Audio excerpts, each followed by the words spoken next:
Hi, I'm Ingrid. Welcome to the Week 9 recap of Ethan and Ingrid's 2024 Big Year. In last week's recap, we teased that Santa Margarita Ranch had become birding's 2024 equivalent to Fenway Park.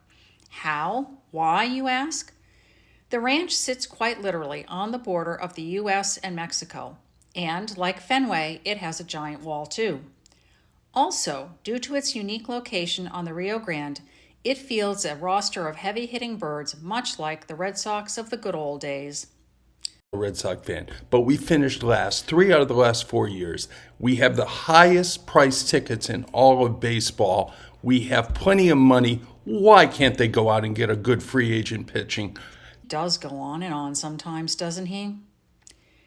And we're driving into the Santa Margarita Ranch, hoping to hear or even better see the rare mottled owl and maybe a barn owl and what other birds are nocturnal. We are right along the Mexican border. Right there.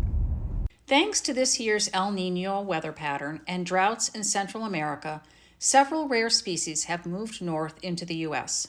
Santa Margarita Ranch, with its diverse riparian and desert habitat, is an appealing landing spot for the birds. For the past several months, we have drooled over the rare bird reports from Texas and chewed our nails worrying that they would be gone when we got there.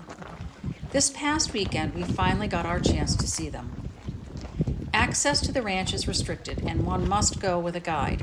Not surprisingly, this has been a boon for the local bird guides who regularly offer group trips. We joined one on Saturday evening to see the rare mottled owl. While some owls can be seen during the day, the mottled owl, a resident of Mexico and Central and South America, is strictly nocturnal. We set off under a full moon, assisted by headlamps and flashlights, through a door in the border wall and down a trail on the ranch.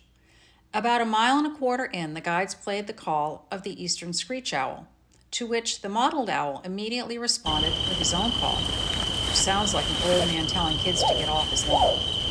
It then made a couple of passes over our heads, giving us stunning views. We returned to the ranch before dawn the next morning for a full day of birding. We began on a bluff overlooking the Rio Grande, where we could see across into Mexico. This presented a unique problem.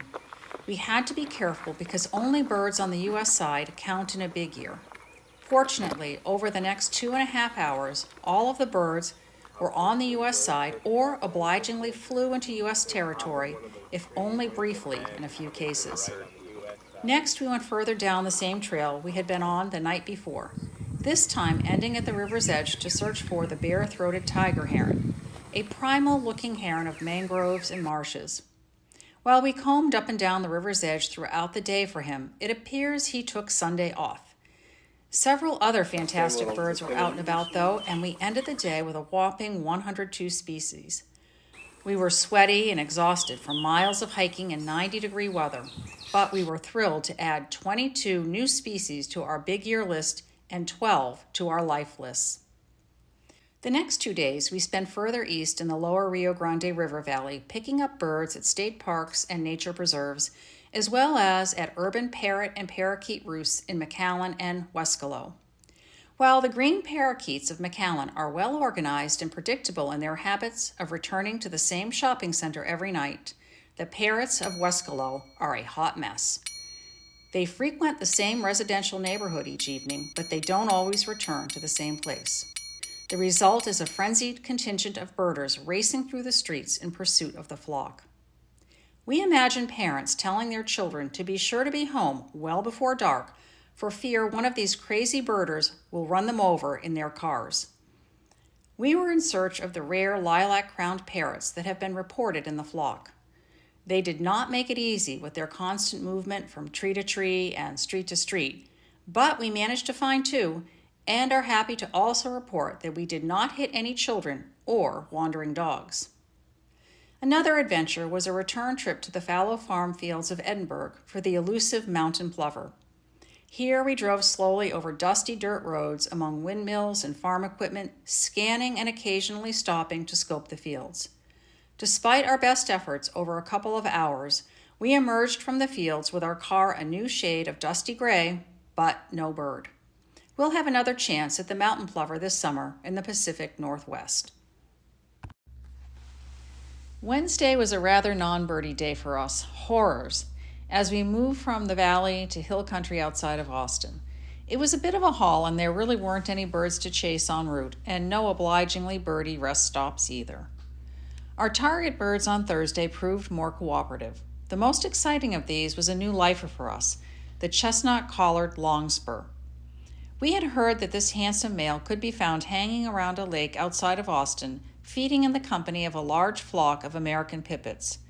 It took quite a lot of searching, and just as we were about to give up, he flew up from the grass as we walked by him on an adjacent path.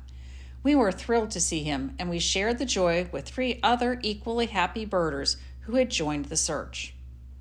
On Monday, we will give our hard-working car a rest at our son and daughter-in-law's house while we return home to Maine for 3 weeks.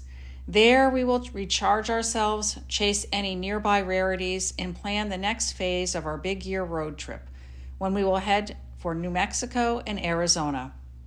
We can't wait to see our little grandson and his mom and dad, as well as our beloved cats, Mr. Bates and Mr. Tufts.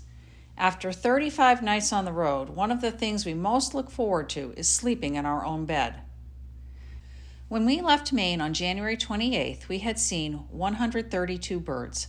A month and a few days later, we are at 374. Ethan and I are pretty happy with our efforts so far. We invite you to follow our birding adventures at bigyearbirding.com. Happy birding!